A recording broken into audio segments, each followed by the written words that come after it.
A train can weigh hundreds of tons, so how can a layer of autumn leaves possibly cause serious delays? The answer is not that leaves physically block the railway.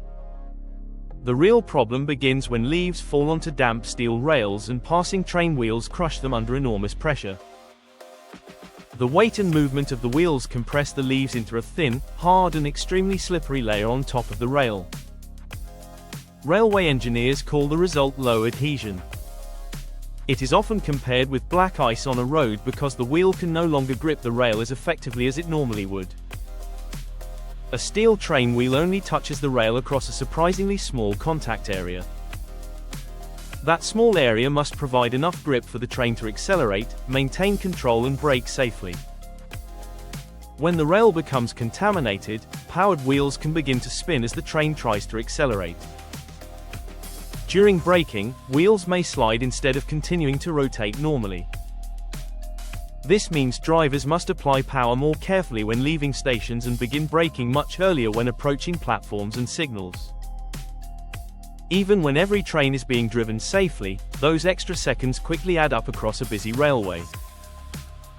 Journey times become longer, trains arrive late at junctions and stations, and following services can become delayed behind them.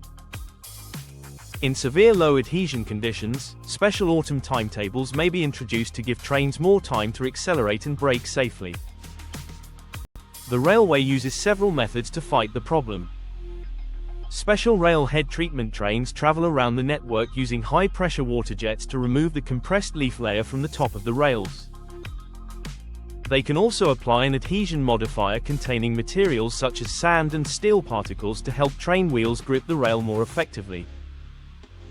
Some passenger trains can apply sand directly in front of their wheels when extra grip is needed. Teams also monitor weather and leaf fall conditions, clean difficult locations and manage vegetation beside the railway throughout the year. But leaves can fall quickly, especially during wet and windy autumn weather, so keeping every section of rail clean is a huge challenge. That is why the phrase, "leaves on the line," sounds much less serious than the problem really is. The delay is not caused by a few loose leaves lying beside the track.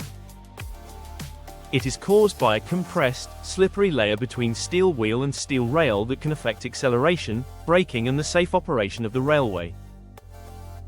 So the next time your train is delayed by leaves on the line, remember that the railway is dealing with something surprisingly similar to black ice. Subscribe to Trackside Explained for more clear explanations of how Britain's railway track really works.